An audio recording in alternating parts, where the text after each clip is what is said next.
লা লা লা লা লা। মার জুতো এখানে কি করছে? তা আবার রোহিত আঙ্কেলের ঘরের সামনে। ভালো করে দেখি তো। হ্যাঁ, এটা তো মারই জুতো, যেটা বাবা 2 দিন আগে গিফট করেছিল মাকে। যাই গিয়ে বাবাকে বলি। বাবা বাবা, মা তোমাকে মিথ্যে বলেছে। মা অফিসের কাজে বাইরে যায়নি। মা, তুমি কি বলছো? তোমার মা তো তোমার সামনেই ব্যাগ প্যাক করে চলে গেল মুম্বাই অফিসের মিটিং এর জন্য। একটু আগে তো আমি কথা বললাম, ও তো বললো ও পৌঁছে গেছে মুম্বাই। তুমি হয়তো ভুল দেখেছো। না না বাবা, মা বাইরে যায়নি। মা তো রোহিত আঙ্কেলের ঘরে আছে।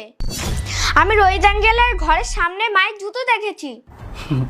আরে মা, জুতো তো একই হতে পারে, হয়তো অন্য কারোর জুতো। প্রথমে তো আমিও ভেবেছিলাম যে ওটা অন্য কারোর জুতো। তারপরে ভালো করে দেখলাম যে 2 দিন আগে যে জুতোটা তুমি মাকে গিফট করেছিলে সেই জুতোটাই। আচ্ছা, চলো দেখি। আমিও তাহলে একবার দেখি রোহিত আঙ্কেলের ঘরের সামনে গিয়ে।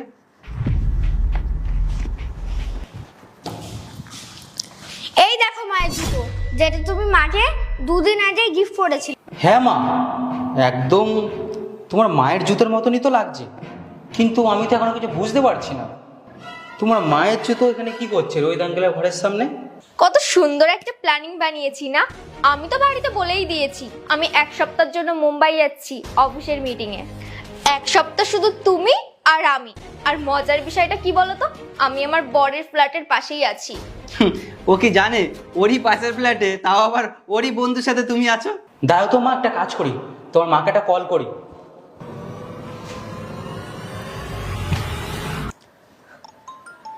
1 মিনিট, বুবাইয়ের কল। হ্যাঁ ধরো। তো কি হয়েছে, আমি সরে যাচ্ছি এখান থেকে।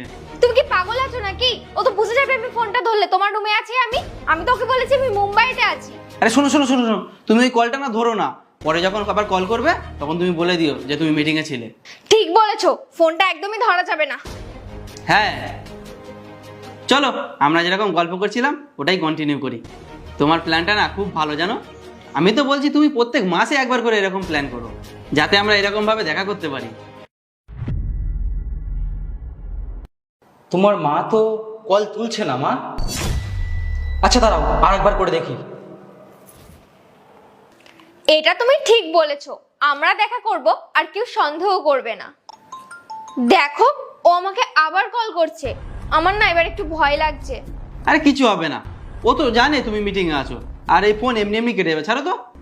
আর হ্যাঁ, কোথায় ছিলাম যেন আমরা? আমি না তোমাকে ছেড়ে থাকতেই পারবো না।